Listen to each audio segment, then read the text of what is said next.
Yon, mga ka-farmers, magluluto kami ng kalamay Quezon. Ito yung aming mga gamit, oh. Ano ba yan? Naggagawa kami ng panghalo, parang sagwan. Ano ba yan, ka-farmers? Sagwan? Ayan yung mga katropa natin. Okay, kapugi. Dito tayo magluluto sa gilid ng ilog. Oh, ganda. Ayun, nagkaroon tayo ng import na tiga gawa ng panghalo, sagwan. Si ka-farmer Gerald. Pwede mo yung dyan. Pogi. Ayan, yung gagamitin nating panghalo mga ka-farmers sa ating lulutuing kalamay.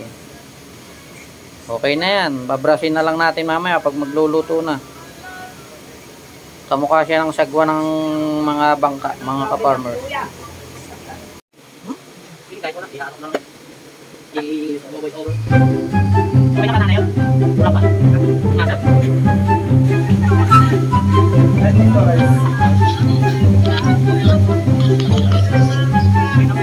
Hindi pa lang yan, ha? Hindi na lang tapalan. Tapalan? Okay na to. Saan ito ilalagay? Luminay sa pagos ko. Ang gabi po, yun wala. Mga naligo. Kala na mga siguro yung tatakas ako nung oras 4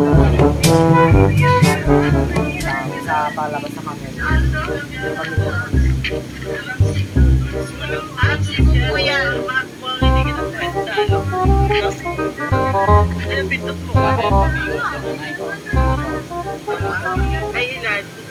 Kasama pa namin po yung pagkakalay. Ano pinyan?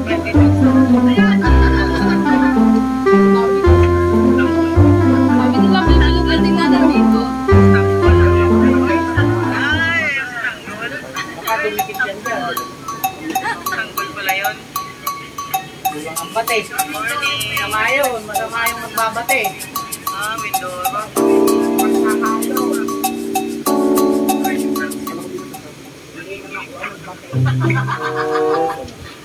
Salamat po nakadalaw kayo dito sa amin.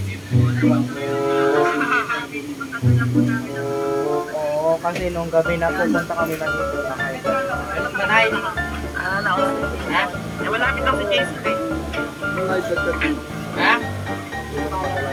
Eh si ano nanonood si Erwin. Ate,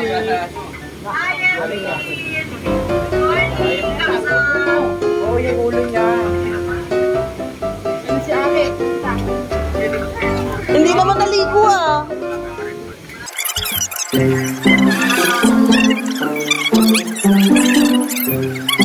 Yan, ito po yung mga gagamitin natin sa kalamay. Margarine. Saka gatas na kondensada, peanut butter, sukal,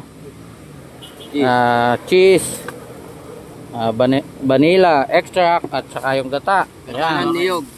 At hindi mawawala siyempre itong masa na malagkit. Ayan, minasa na to. Okay na yan mga ka-farmers. Ayan, ito po unang step, magsusunog po tayo ng asukal. Ayun, mukhang mabango na, bango. Baka naman masunog ng husto. Ha? Oh, lagay mo doon. Ano iyan, Kuya Indong? Para pumula-pula yung ano. Asukal? Di abay, lagi buhos mo na. Yan, nilagyan na natin ng gata. Para pumula yung kalamay, pampakulay kasi yan, bukod sa vanilla. Pwede pa bang bumili ng cake? Ayun, tapos lalagay ng asukal. Oo nga. Tansyahin mo ha. Masarap ng kape sa mapay. Ayan, bali tatlong kilong malagkit. 6 na nyug lang yung nilagay namin ayon sa sinabi ng nanay ko at yun ang nakakaalam ng luto ng kalamay. Hindi ko rin kabisado to eh, mga ka-farmers. Basta bibigay natin yung best natin para sa ating lulutuin. Yun, nilagay na rin yung gatas mga ka-farmers. Sarap niyan. Ba't lalagyan ng tubig? Ay, gata, hindi tubig. Sarap. Naghahanap sa kanya kaysa sa akin. Yun mga ka-farmers, oh.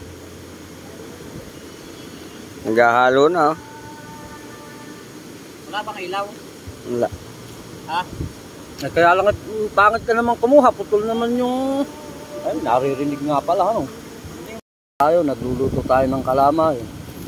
At si Kaparmers yung naghahalo. Parang nalulusak na ko yun doon. Ay, huwag mong haluin ng todo. Huwan lang, paikot-ikot lang na gano'n. Natudurog eh. Pagkapadurog. Ayan, mga Kaparmers, malakas yung apoy. At ito nga pala si... Nakata ko yan doon. Nawaka mo, Kaparmer. Ayan, natudurog na dito eh. Ito na po ang itsura niyan, mga Kaparmers, oh. Mukhang masarap na, ata, ah. Wow! Ano na. Tames, panalo. Ulit na ma.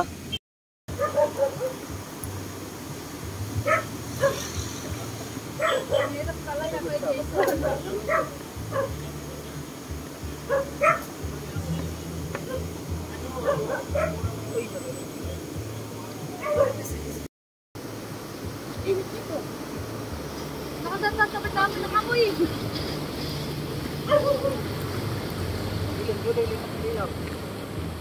Wala bang pam... Yan yung gawa mo.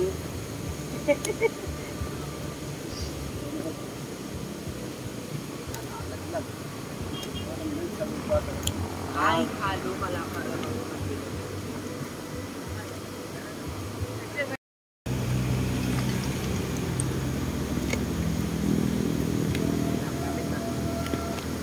Farmers, oh.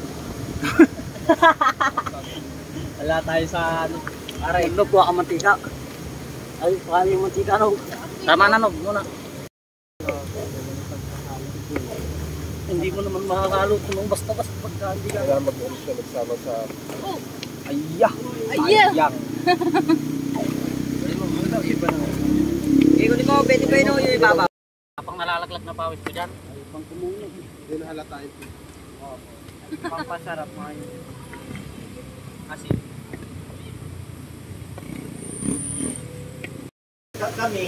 Yan, yung finished product natin, mga ka-farmers, oh. Yung mga puti-puti po na yan ay yan yung ano, peanuts. Yun sila na production. Huwag mo ubusin yan, uy. Nakikita ka. Sarap.